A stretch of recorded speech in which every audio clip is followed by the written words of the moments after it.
Hey everyone, and welcome to today's session, 3 Ways AI Can Give You a Next Level Recruiter Experience. We're really excited to be with you today, but before we dive in, just want to take a quick moment to say thank you. We know everybody has really busy schedules. You can be in a lot of different places right now, but we really appreciate your choosing to spend some of your time with us. So just really want to take a moment and say we appreciate it. My name is Conor Volpe. I'm a product marketer at Eightfold, and today I'm joined by Justin Guillo. Justin is a director of talent sourcing at Activision Blizzard. Justin, do you want to take a moment and say hi to everybody? Hey everybody. Good afternoon, Conor. Thank you for having me again, speaking with you about, how AI can level up your recruiting experience. Perfect. So for today's session, we're going to cover a few different things. We're going to start with the role of AI in general, what kind of role that can play in your organizations, and what AI should and maybe even shouldn't be doing out there. And then we're going to get into, the 3 ways. How AI can help elevate the role of TA, how AI can drive efficiency and results, and finally, AI-assisted creativity and what that all means. So let's not waste any time. Let's go ahead and dive in, because I want to make sure we get to Justin's story, because that's what this entire session is based on, is what Justin and his team have been doing when it comes to AI. So as we mentioned, we want to talk about the role of AI, and I can think of no better place to start than what's been taking up all the news cycles recently, which is ChatGPT. So for those of you who maybe haven't heard of it or don't yet have a middle schooler or a high schooler using it to do their homework, they probably will soon. But what it is basically a very intelligent conversational chatbot. So what I mean by that is it can be very conversational in the way that if I was to ask you or one of my friends a question, it wouldn't be necessarily the same way I might ask Google, using key terms or phrases that I know are going to get me a result. And then when ChatGPT gives me an answer back, it's also very conversational. Instead of loading me up a page of different results, it gives me a curated answer, which is really powerful. It's really cool. And people have tried all different ways to use it. I myself actually just use it to help me plan a bachelor party. I was trying to figure out between 3 or 4 different locations, didn't know a lot about any of them, but I asked ChatGPT, what are the pluses and minuses? What are the good parts and the bad parts? And within 3 or 4 minutes, I had figured out a location. Otherwise, it probably would have taken me, 30 or 40. So it's a really powerful, interesting tool. People using it to write essays, write emails, all different kinds of things. And they're also giving it tests. As you can see on the screen, a professor at Wharton, the MBA school at University of Pennsylvania, gave it one of the exams that they do in their courses. And at a law school in Minnesota, one of the professors gave it a law exam. And it passed. It passed both of them. So as you're probably aware, Wharton is a prestigious program. It's one of the top graduate business programs in the world, and law school is no joke. So when we think about this, you'd be forgiven if maybe a little bead of sweat started to come down your brow. It's a little nerve-wracking. If all of a sudden AI can do these things that are really difficult to do, where does that leave us? Where does that leave people? So let's dive a little deeper, shall we? The professor who gave ChatGPT the exam at Wharton, after all this was wrapped up, the whole article, he was like, well, maybe if ChatGPT can pass the exam, maybe we should be teaching different things. He literally uses the word reimagine. So the point being, if ChatGPT is a tool out there for the students that can do these things, then maybe the curriculum needs to change to keep up with the times. And in the law school example, while ChatGPT did pass the exam, it didn't necessarily do so with flying colors. And what the professors learned was it can pass. And maybe with the assistance of a person, or rather with a person with the assistance of a tool like ChatGPT, it can create a really powerful combination. So what we're seeing is really just an extenuation of what AI was always meant to be, which is a tool that augments and helps humans. So while this is all taking up all these news cycles and it can seem really fraught, like I said, AI is still fulfilling the promise it was always meant to have. And you can take it from our founder. This is Ashutosh Garg, who's our CEO and founder. He's got a couple dozen patents when it comes to all things AI, so he knows quite a few different things about this field. But his quote, "AI empowers machines and humans. Each do what they do best. Together, they can perform a task faster and better than either could do on their own." And so this is where we want to live. We want to live in this place where AI and humans work together. And that's the gist of today's session, what we're going to talk to Justin about in just a moment. Is there always going to be things on the human side that humans are better at and that will do? And there are always going to be things on the AI side that AI is better at and will do. But what we want to focus on is this middle ground, where humans and AI come together to do things better than either could do on their own. And it's really funny we're having this conversation right now because as we were getting prepped for this session, Justin and I were talking, and Justin, it turns out you're doing your own, if you want to call them experiments, with ChatGPT-2 in the background for you and your TA group. Yeah, one thing we always try and do, Connor, and great segue, is making sure that we stay on the cutting edge of what's going on out in the market. So with ChatGPT blowing up over the past 3 to 4 weeks, we took the opportunity to assess its viability as a tool for us. And what that means is, like you said, run some experiments. So we've had 2 separate groups looking at how quickly and efficiently it can spin up unique messaging for candidate reach outs. And what we've been able to discover is that it can put together 10 to 12 emails faster than I can do one. Those aren't perfect and they're not ready to send immediately. However, it gives you a bunch of viable options really quickly. Then you can continue to tailor that down to have the specific voice that you're really looking for to deliver to candidates. So you're kind of using almost like a reverse funnel, right? Or actually, I guess is a funnel, right? To like refine and refine and refine and get to messaging or an email outreach that you think will really nail the specific target you're looking for, right? Exactly. And for us, it's really easy. Again, you can ask it a prompt, have it write you an email, and then customize it from there, add the flair that you want, but it may choose verbiage or a cadence that is different than you might have, and it did it in 10 seconds. So that's a perfect example of what we want this session to focus on, which is that collaborative middle of people using AI to, again, do things better than each could do on their own. And that's also where we at Eightfold tend to live as well. So at Eightfold, we have what we call a talent intelligence platform. And what that means is we take all your existing enterprise data from your ATS, your HRIS, what have you, and we combine that with our global data set with publicly available data, and we create this layer of intelligence across all your talent processes. So for example, in talent management with existing employees, we can help employees target ways to upskill, courses, mentors, whatever that may be, to help them reach their goals, or even adjacent career paths that might make sense for them based on their skills, and tell them what skills they need to acquire or to learn so they can achieve that next step. Or in talent acquisition, we can help recruiters and sourcers better understand their pipelines by identifying potential talent hidden in the rough. Or with candidates, we can help explain to them why they're a match for a position, not based on the words in their resume, but based on the actual skills they have. Then finally, with Talent Flex, we're doing all this and more for our contingent workers, for our recruiters, or not recruiters rather, but our gig workers, et cetera.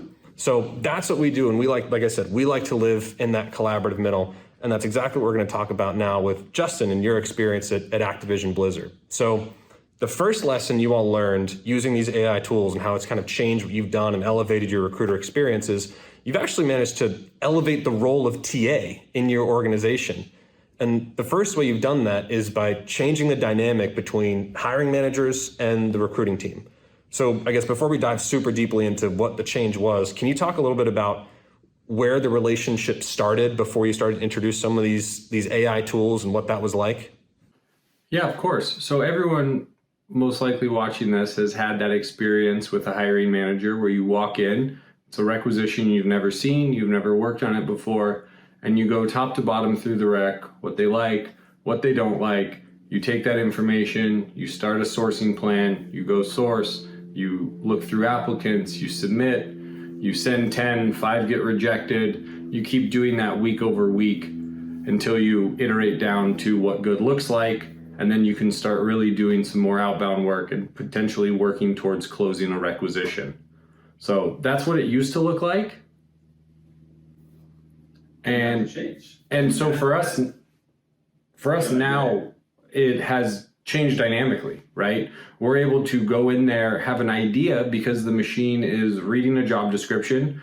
We'll already have an idea, hey, these skills might be relevant, these skills are not relevant, or ask about this, confirm this, and being able to take that into an intake meeting, show a hiring manager, have the software populate profiles on the fly, really gives us a much more dynamic experience, because instead of having 2 to 3 weeks to find 10 folks that might be good, you're able to leave a call with 10 that are good and that you verified with the hiring manager live within the first 30 minutes of working on a requisition. I mean, it sounds like it's really cool in the way that it's changed, because it sounds like you're able to have more of a true back and forth with your hiring managers. But also it sounds like the crux of it is you feel that you have reliable data to look through with them instead of just taking requests, to kind of use data to have that back and forth. Is that accurate? Exactly. It gives you a starting off block, right? Just like with the ChatGPT example, it's not to replace the search. It's not to take over the entirety of the search, just like it's not to write and send an email. The idea is using it to hone in quicker about what will end up closing the gap. What will that email that a candidate responds to be? Or in this case, what will that candidate that gets the position actually be? And as faster we can iterate to what that is, the faster we can accelerate and close those roles. And I think in this case, the proof is kind of in the pudding, right? So this is, you all have hired, almost half of your hires have now come from folks that are in your existing talent network. We like to refer to it as talent rediscovery, right? Finding people who maybe have hired or are alumni or whomever, and you're making almost half of your hires from people you already have, which I think, as you talked about, oftentimes you go into an intake meeting and it's, I want new candidates, right? But you have a treasure trove of data of people who've either previously applied or used to work at Activision Blizzard. And now you're seeing that behavior change with your entire organization about how you hire and what is valuable, which is really, really cool. Exactly. Yeah, we've seen a few examples because we do ship games throughout the year. Needs change throughout the year. And so, every month, the right position for the right candidate theoretically can change in a business like ours. And so this really, having a software and a platform that allows us to look through all that historical activity at scale quickly and serve those candidates up allows us, again, as you mentioned, to rediscover those folks at the time of flight that's appropriate for their next career move. Awesome. So the next thing we want to cover in this elevating the role of TA is that AI has allowed you to break through industry barriers. And obviously for you at Activision Blizzard, in the video game industry, there isn't a massive talent pool of people. If you wanted to just hire folks who have previous experience in the video game industry, you'd be pulling from the same group quite a bit. Your recs would all look very, very similar. So in order to find more talent and find people to bring into the organization, you have to go and find people outside of the video game industry, right? Like that's how you all try to figure out the pipelines for various requisitions and whatnot. Yeah, exactly. We always try and find those, hidden pockets where there's adjacent skills or adjacent talent, and continue to pull candidates in from external industries and bring them into the gaming industry, because, it'll benefit us either in the short term or the long run, either way. And as you mentioned, I'm sure that's not necessarily the first inclination for people looking to make a hire, is to say, yeah, I don't need somebody with experience in the industry. Usually they want to find people who they can point to and say, oh, that person, clearly they've done this before. So that's a behavior change you all have had to try to make too, right? Yeah, exactly. You hit the nail on the head. One of the things, as I mentioned earlier, is that time of flight, right? Is the position can be, varying when it needs to be filled or with who, depending on the role or depending on, in this case, like the game it's being worked on and when the calendar is. And so getting hiring managers out of that, they had to have done this before mindset, and really into the can they do this mindset has really been a big change for us. And it's cool. You have a very fun story, which we're going to kind of go through right now, about finding one of those candidates with hidden potential. Because for you all, obviously, in the video game industry, but for this particular candidate, I guess we could say they were in the dental industry, something along those lines. How would you characterize it? Yeah, dental appliance, I guess, Sure. This was a really unique experience for me personally, and just as an organization, because we had just onboarded our platform. We're looking at a new requisition, and this candidate had come into our viewing lens, had a very high match score, had a lot of the relevant skills, but was currently working for a retainer company. However, they were doing visualization for the mapping of the inside of someone's mouth as they're trying to get a custom retainer appliance. And so while from an outside perspective, that probably would have been a candidate that I would have readily skipped over, seeing that they were a software engineer at a retainer company, knowing that they had a high match score and had a lot of adjacent or applicable skills, it gave me that moment of pause. And so I ended up jumping into the resume, reading through it a bit more, And we ended up seeing that, hey, that same software is written in C++. Our software is written in C++. They're doing real-time visualizations. We do real-time visualizations. Maybe there is a match here. And it ended up engaging that candidate and placing that candidate at one of our game studios when previously, as you said, they were working at a retainer company. And it's such a cool story, because the first time you explained that to me, it was almost like I had my own little light bulb moment, because that's the beauty of this, right? Is it's helping to find, when we say like hidden talent or like, diamonds in the rough, that's a perfect example of, to your point, someone who previously would not have necessarily jumped out from a list of candidates, but now AI is able to help connect the dots between these skills, the transferable, the adjacent, the potential to learn more. And also, you all are willing to take someone in who hadn't worked on this before, but had the potential to be really good. So it's a very cool story, and I really like it. And it's another example of how you all are using the data that AI gives you to inform some of these talent decisions too, which goes back to the first piece about changing the relationship with hiring managers and whatnot. Because I'm sure there was probably at least a little bit of a sell you had to do with this candidate for the hiring manager, I would assume. Exactly, and that's part of it. That's why you got to talk to everybody, right? We want to get them on the phone, learn more about them, understand how their skills are relevant, why they're even interested in the role and stuff like that, so you can make that compelling case to a hiring manager. Luckily, in this case, I had a candidate that was very interested and eager and was able to draw those parallels to allow me to articulate that to the hiring team very cleanly. So after a brief explanation, it was, yeah, let's give them a shot. Let's get them on the phone and see what happens. Perfect. All right, so the last piece of elevating the role of TA is to actually to put AI to work. Because when we had the Venn diagram, the concentric circles with the part in the middle, just as important as finding the collaborative piece is using AI for what it is good at. So on the left-hand side of the screen, these are all things that your team has managed to, for the most part, offload, that don't really do as much anymore or touch very lightly, that AI and automation are now taking. On the right side of the screen, we're seeing things that now your team is able to spend their time on, which for the most part is that collaborative middle, is that piece where they're using AI to do things better, faster, more efficiently than they have before. And what I particularly like about this is you did some math for us, and I think just on the initial outreach part, you're saving a significant amount of time in clicks and email sends and whatnot. And I think the last 2 years, do you remember what it is, Justin, the stat that we found? I think we ended up doing the math and dividing it by our user population. It ended up around 15 hours per user saved. And that's just on looking at a profile and sending an email. So very high frequency activity that happens at scale within our organization. But again, 15 hours per user just on one activity that happens all the time was really big time savings for us. And that's not a time consuming activity when you do it anyways, but at frequency and at scale, you get 2 full days back, which for us was a nice ROI on that. And it was cool because that was, again, very eye-opening when we realized like that's just one piece, one of the things you've been able to offload. So it was really cool to hear. But on the right-hand side, we have, again, what are some of these more strategic or higher value things your team is now doing? So, for example, skill verification. You mentioned using AI to help target specific skills or areas to hone in on during an interview. Can you talk a little bit about that and how your team is now doing that with the help of AI?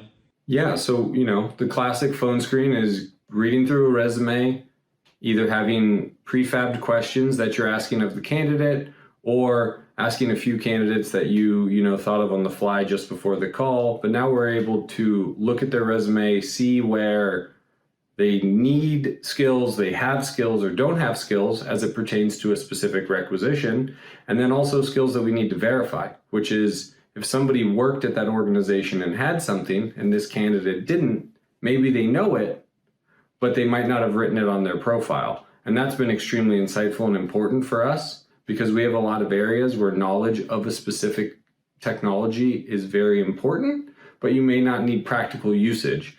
And so if we can uncover that somebody had been in a role that was adjacent to that technology and can ask about that on a call, it gives us a much more dynamic approach to those candidate screens, and then it allows us to continue to uncover talent that we might have skipped over initially.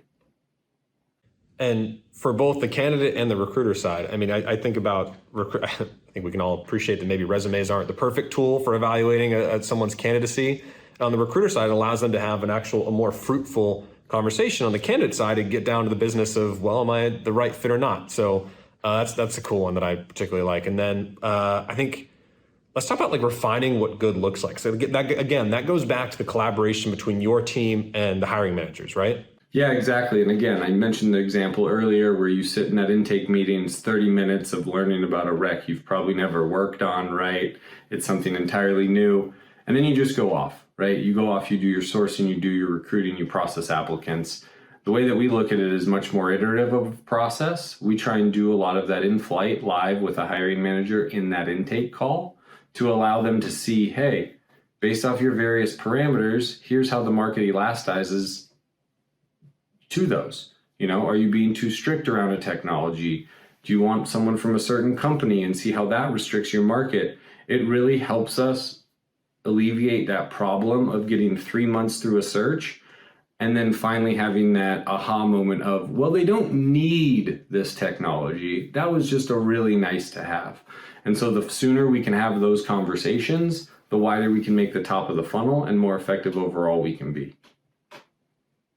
And the last one I want to ask you about, just because it sounds quite impressive, is strategic talent targeting. I think this is the idea for you all of what is it, creating better pipelines, or basically understanding where someone is for a particular location, skill set. Basically, can you talk a little bit more about what that is and I guess how AI is helping you to actually do that? Yeah, and so a couple things. Being able to have a system that will constantly enrich, scrape publicly available data sources and update itself in time and cadence over the year is a fantastic tool for us, because it takes a lot of that busy work of saving and uploading profiles and resumes to an ecosystem out of the day-to-day job, which allows us to be more dynamic. Our business is based off of shipping titles and when games are sent out and stuff like that. So being able to, at the drop of a hat, point all of our resources or sourcers at a particular organization, company, studio, or location, using filters, smart filtering, and things of that nature really allows us to go after talent at scale quicker than we ever have been able to before, because that data can be trusted to be real time, because we know that the machine is always out there trying to update it, keep us in the loop and keep things current, so that we can do these type of large scale strategic activities and really hone in on the talent we want to hire. Awesome. Cool. Let's keep moving, shall we? So that was all part one of elevating the role of TA, and I love a lot of the things you had to say there. So it's a particular favorite of mine. But one of the things we also want to talk about is a lot of people refer to AI and automation as helping you to move fast. But moving fast or efficient just for efficiency or speed's sake isn't necessarily the best thing in the world to do. Just as important as to move fast, to do so and get the right results too. So that's something else you and your team have been able to do with AI. And in the same theme of putting AI to work, you've actually unlocked some new avenues, some new programs because of what you've been doing with AI. So before we get to how you've actually put AI to work for Level Up You, can you talk a bit about what this program is and maybe even how it came about? Because it's very cool. Yeah, so Level Up You, or the long version, Level Up University, is our skill adjacency program, really is what it is. And it's our lucky ability and our goal to inject new talent into both ours organization, but the gaming industry as a whole, by going after subsets of the market that have the appropriate skills, but may not have the exact experience that we tend to look for here. So what we decided to look at was, for the first cohort, computer science engineers, ranging from bachelor's or master's that had specific language experience, and then engage them at scale to try and entice them into, this 12-week program with us as full-time employees to convert them as contributing members of our various game studios across North America. So that was kind of from the top what the goal was. And we were able to, again, as you said, leverage the technology to really accelerate on delivering that goal. And one thing I want to follow up with you on there is I think it's fair to say, I think an extension of the idea that you have to have a good, strong pipeline, you have to go hire outside the video game industry. So not only are you helping your hiring managers and your internal organization understand the value of folks who don't yet have video game industry, but you're using AI to find the right people who you can upskill and up level to do so even at Activision, right? Is that the best way to think about what Level Up You is? Exactly. And it's one of those things where we knew at some point with that amount of outbound, it's going to be a numbers game, and the ability to affect change has to be done at scale.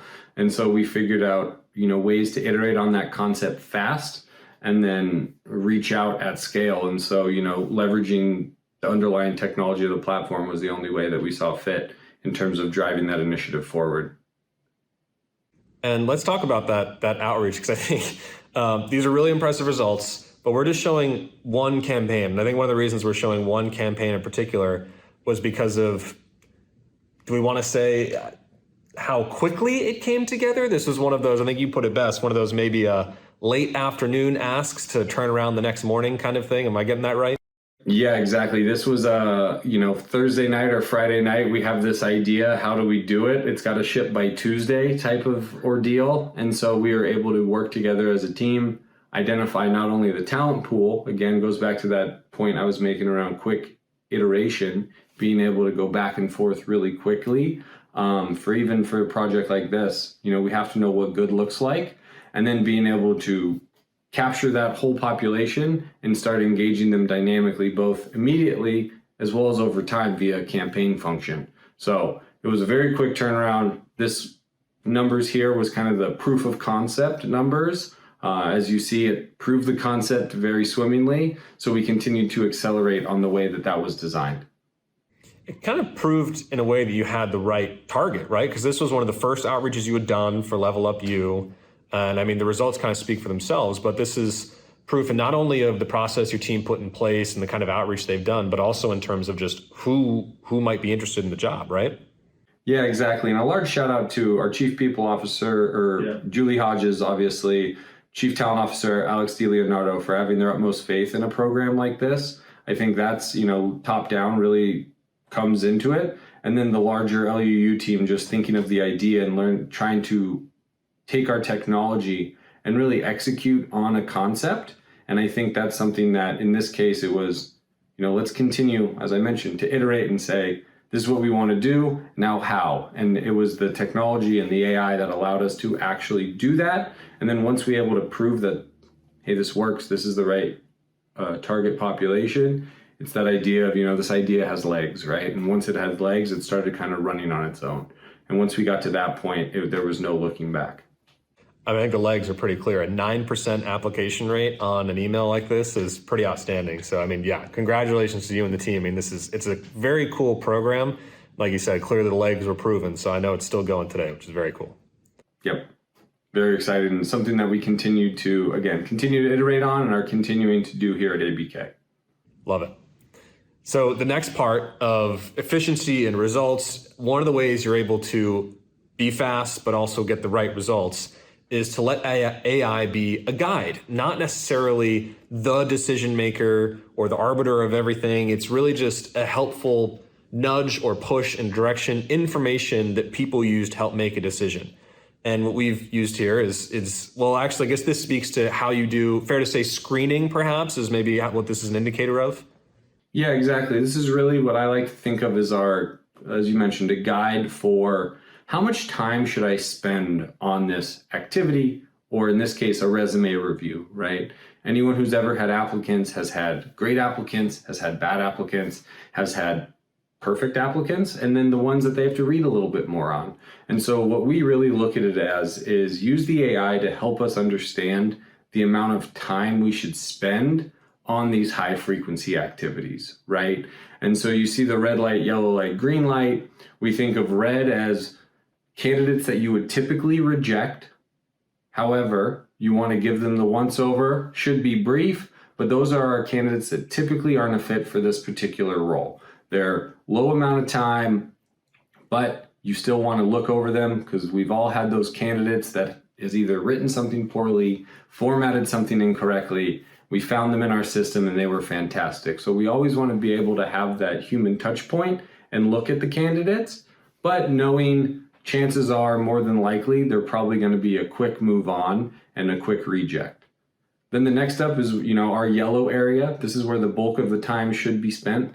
Those are the candidates who look good right? They're not great, they're not perfect, and they're not bad or not a fit at all. And so you want to spend a little bit more time for us. And so we look at, our candidates that have in the middle match scores into this bucket. And that tells us, hey, this is going to be that 30 to 90 second, got to review the notes, got to review the resume type of candidate.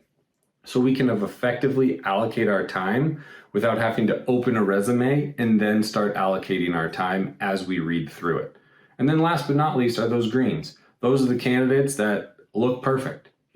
On paper, they screen that they're a potential fit for the role. And so what you want to prioritize is quickness. You want to be able to know, can I contact them? Should I contact them? Should I invite them to apply, send them an email, or assess their general viability because I think they are a very good fit for this role? Those are the do not pass go, do not collect $200, just move quickly candidates. And again, it's all about allocating your time based off of the information that the AI gives you. Knowing that they're a really strong fit, you should only dot your I's, cross your T's, and get ready to move forward with those candidates. And again, this is a great example of letting AI be a guide, but also using it as a tool, right? Using it as, this is, again, the whole point of this presentation is the collaborative middle, is helping AI help human beings go faster, be more efficient, do the right things, be more insightful. And it's just great to see that your team is using it like this. So it's another one of those cool examples we wanted to share. The last piece of our presentation, the last way that you all are changing the recruiter experience with AI is actually to be more creative, which sounds kind of interesting. But you're using it to help find ways to be more creative, be more strategic and whatnot. We're kind of covering that a little bit with the previous example, but we're going to dive even deeper. And one of the things that you actually mentioned, Justin, as we were going through this session was advice you have for people is to ask more of your vendors. So can you talk a little bit about that and what you mean by that? Yeah, it's something I've learned in our 2-year relationship with Eightfold, which we've lucky to have had, and it's been something that I've learned is just ask a lot of questions and figure out why and how things work. Because the more you understand why and how, the better picture you'll be able to create, not only for your internal team, but also for the various end users, and find those points of inflection where you can apply the technology to your workflow, to your day-to-day life, so you can continue to have it work for you rather than work against you or feel as if it's going to replace what you do. And that doesn't start anywhere without asking the question of, what was the design behind this? What was the intended use case? Have you thought about this use case or that use case? And really continuing to push the boundaries of that vendor-client partnership to continue to work collaboratively. This is new technology, right? We're talking about something that had just come out a couple of weeks ago in the beginning of this conversation. And so it's always evolving. And so the only way to stay in front of that is if you're constantly asking what can be done or why this is occurring with the vendors that you work with in this space. I think one of the key parts of that too is even the examples of the questions that you're mentioning there, they're not closed questions. They're not yes or no. They're more open-ended, more collaborative. And I think that's kind of the point you're trying to get across, is to use your vendor as a collaborator, right? Yeah, exactly. I think that's the biggest thing that I've learned is, their success boils back to your success and your understanding of the product that they're delivering. So the more you can continue to close that gap, the better you'll be able to partner, and the better you'll be able to articulate those value adds or answer those tough questions for your internal population or your user population. Perfect. All right, last piece is kind of a look ahead, right? So we've been talking about AI and a lot of things that we're doing today or that we've done in the past, and you've done in the past, you and your team. But looking forward, as we mentioned, we're talking about, like I said, things that have just happened, but we want, Justin, to hear from what you and your team are maybe looking to do in the future with AI, or parts of AI that you're looking forward to seeing. Can you give us a sense of kind of your forward look and what you think might be coming and what you're excited about? Yeah, so obviously one of the things I'm first excited about is, as we mentioned at the beginning, is the ChatGPT stuff. I think it's a great opportunity to rapidly iterate on what sourcers and recruiters like to do, which is engage candidates and write compelling messaging, right? People love having strong messaging. They love having high response rates. Nobody's excited about being the best scheduler of phone screens, but people really love being able to write dynamic and compelling messages. So I think for that use case and for ChatGPT, I think that's a very fun area to continue to explore and figuring out where that can add us value. And then I always think about continuing to bridge that human partnership with what the AI knows. There's softwares that allow us to start building pseudo org charts and being able to have that human level of authorization and say, I spoke with so-and-so and they work with so-and-so, so they're teammates, right? To continue to create those adjacencies of skills and titles and things with your competitors. Perfect example is, how does a software engineer title at XY company, map to one at Z company? Are they the same? Are they different? Do they call a technical director what I call a technical director? And continuing to have the AI provide inference and insight into that and say, we think that these are the same, but also have the human level of control to define, no, it is or it is not. And I think that's really what we're seeing with a lot of technology now. Emails, messaging, all that stuff. It used to be, we'll automate everything for you. And now we're seeing, we'll automate some of it. And I think we'll continue to see, and I hope we'll continue to see some of that in some other offerings around broad scale mapping of talent across organizations.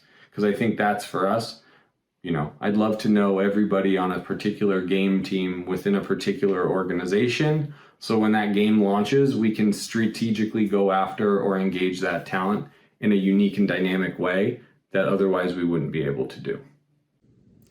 I love it. I mean, it is a funny thing, whether it's in different industries or, as you mentioned, Justin, even just different companies, regardless of actual the day-to-day, but what a director is over here versus over there, a manager, a VP, it can all vary quite wildly, just depending on how a company works. So even just having that level of information of what exactly is a director at over here versus there is really interesting. So it's good stuff. All right, everyone, we are coming to the home stretch of our presentation today. So again, really just want to say thank you all for being here. And just in a quick summary, we talked a bit about the rise and the continuous march of AI and how AI is still doing what it's meant to do, which is to help humans, to augment humans. And the way that Justin and his team at Activision have used AI to up-level the recruiter experience is, first, they've used it to elevate the role of TA, to break through industry barriers, hire folks with adjacent skills, find folks with that potential, and even change the relationship they have with their hiring managers. Using AI to drive both efficiency, speed that provides results, and then finally being more creative with the help of AI. That was our session for today. Justin, do you have any words of advice, words of wisdom for those out there who are thinking about this, or just after going through this session, things you might want to leave with? Yeah, I think the only one is, use it as a guide. It's not the doctrine. It's not telling you exactly what to do. It should never do that. I think AI is great to help you do things quicker, help you iterate very fast, or help build a little bit of a guide of where to spend your time, right? I don't think, any of us in TA have to worry about tomorrow it doing every part of our job. What we should worry about is, how can it do the parts of my job I don't love to do, or I have to do a million times that take a while? Because that's really the points of inflection that we try to look at here and continue to find those every second of every day throughout all the processes and things that exist within talent acquisition. I think one of the things you mentioned as we were going through this too was that AI can help you find maybe the straight lines in between 2 points that otherwise it's very hard to find. But I really like that as a concept. Yeah, I just did that one too. Yeah. Yeah, we really use it as it's that old adage of, the straightest path between 2 points is a straight line, right? Straight line is the quickest path between 2 points. And so we really help the AI to give us that straight path, or give us a bunch of different arrows so we can see which one's the straightest, right? And we know, all right, of all these options, that one looks the most direct. Let's follow that one. And that's really what we've been able to uncover is it can do things a lot quicker and faster at more scale than we can as individuals. And if we use that to get to the right path or to get on the right path, we'll still be out ahead. Which is why it comes back to, as you mentioned, let it be the guide. Let it push, pull, poke, but let it be the guide for all of this. So thank you, Justin. This has been awesome. We really appreciate you coming out and spending time with us. And again, we thank you to everybody who's tuned in. If you have any questions, feel free to drop them in the chat. If for whatever reason we're not able to get to them today, we have a virtual booth. So come on by, stop by. We'd be happy to talk to you and chat with you about everything we've talked about here in the session. And with that, take care, everybody. Have a great rest of your day.